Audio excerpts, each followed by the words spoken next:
A group of South African students who are studying in Ukraine are expected back in the country this morning. The 10 students are expected to land at the Tambo International Airport after receiving assistance from the Department of International Relations and Cooperation. The first group arrived last week after they were left stranded following Russia's occupation of Ukraine. Dirco says it believes all South African students who needed help have now been assisted. Our reporter Chriselda Lewis is on the story and we cross to her for more. Chriselda, a very good morning to you. Thank you so much for joining us. What's happening now? Have the students arrived? What can you tell us? Well, some people, a very good morning to you. In fact, that aircraft carrying those 10 South African students has arrived at Tambo International Airport. Just taking a look at the board just ahead of me there, it seems they're disembarking from that aircraft. Of course, after, I guess, we'll hear from them the ordeal that they have been through. As you correctly pointed out, the Department of International Relations facilitating their return to South Africa with, amongst other companies, Aspen. You'd know that Aspen has collaborated with the government to try and assist in the bringing back of the South African students. So 10 are expected to come through the arrival gates any moment now. And I think that brings about to 24 the number of South Africans that have been brought back to the country. Of course, as the war rages on there, the Department of International Relations has consistently maintained that it has been in touch with its missions abroad to try and ensure that all those South Africans remain accounted for and are brought back to South Africa. Let's speak now to Dirco's Clayson Munyela. Munyela, very good morning to you. Thanks indeed for your time. So officially today, 10 of those students returning.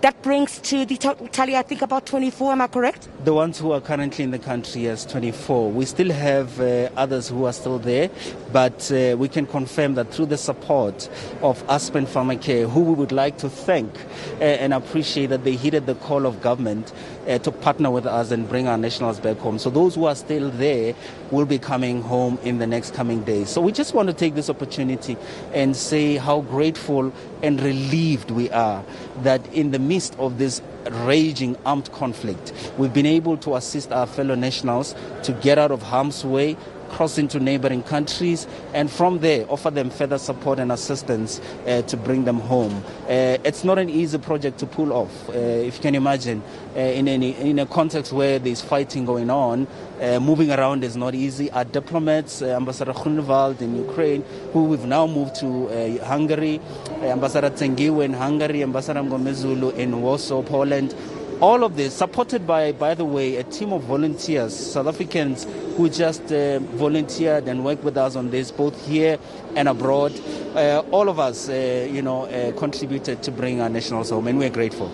This particular group landing here today, I understand, had to go to Hungary in order to be safe. They were facilitated to return to the country from Hungary. Talk to us a bit about that, because what has been a serious bone of contention is African students, not just South Africans, but African students who've had to flee to neighboring countries to safety. And as we have it, we've reported on it quite extensively as SABC News, the treatment of Africans by some of these countries, refusing to allow them, despite the war raging on in Ukraine. I mean, certainly South Africa should have to say something about that, whether it's from a diplomatic level. It's very unfortunate that even in the context of a raging armed conflict, we still saw Africans in particular being subjected to discriminatory and racist treatment. We had cases where some students were prevented from buying train tickets, from getting onto the trains, and even when they got to the border areas, Africans were put in a separate line, pushed back and not necessarily given attention. We protested through the foreign ministry in Ukraine. Ambassador Grunewald raised a serious objection, and we reminded them that everyone has a right to cross international borders when there's a raging conflict. And Africans shouldn't be treated this way. And we won't forget this. After we complained, the situation did improve, and that's why we're able to... Did you receive any apologies, Mr. Munyela, from any of these countries? I mean, you know, for in the interest of a decent diplomatic relations going forward? Well, an apology wouldn't necessarily be forthcoming, but we appreciate that the behavior, the treatment did change to the effect that we're able to move our nationals into the neighboring countries that we're accepting refugees or people fleeing from this armed conflict. And as I say, where we are now, we're quite happy and relieved that our nationals are starting to come home through the support of companies like Aspen. So this is ongoing work. We'll continue to work at it. We don't want anyone to be left behind. That's our primary objective. We want all South Africans to be safe and be brought home. And that work is currently underway. Do we have any idea how many more remain? Forgive me if I'd missed that. How many more remain that Dirco is aware of, either in Hungary or any of the other countries? So with the students in particular, the number that we were working on the list that Aspen has was 25. There's 2 that unfortunately tested positive for COVID, so have had to be isolated. That's going to take about 10 days or so. The others will all be coming home. The first group is the 10 that's arriving today. But all tickets have been bought, so there's no longer a problem there. Thank you very much, Mr. Chriselda Lewis. Let me bring in Aspen as well. Sabras Nicolau, thank you very much indeed, sir, for your time. You're partnering with government to ensure that, the South African students are brought back. How important is this? Because obviously government would need some kind of assistance to ensure that in moments such as these, business is able to collaborate with government to ensure that as the war rages on, our nationals are brought back home.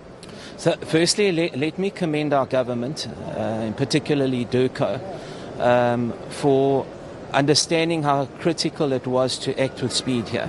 Everything is about speed. All of this was put together in 24 hours. It's an incredibly complex logistical arrangement.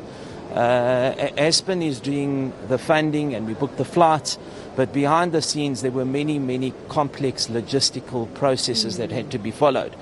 Now, this is yet another demonstration of private and public sector working together, and that's how we're going to build a country that we can all be proud of. And certainly from an Aspen perspective, it was unacceptable to us that young students who have got their future ahead of them were stranded in foreign countries.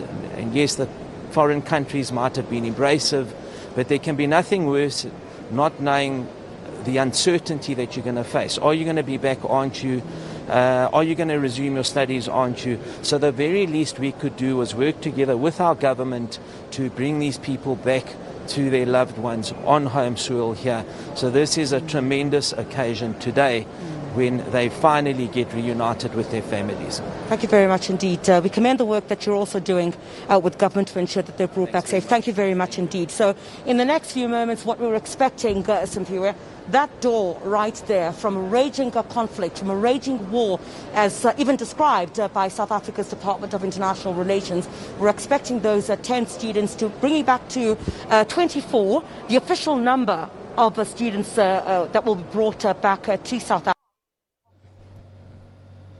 On the part of their families who've been very concerned about the students and them actually, arriving back. We've seen the visuals as well. The SABC's international desk also covering quite extensively the hardship that African students have been put through, not being allowed to cross to certain countries. We know that this particular group of 10 South African students had been in Hungary. You knew some had also fled to Poland, and the treatment that they received from some of these countries has also been condemned by South Africa. They're not expecting an apology, but they say they're pleased with the kind of change in attitude as referred to by the Department of International Relations towards these students. So certainly a relief for the relatives of those who will be landing here today, and certainly a relief for South Africa as well.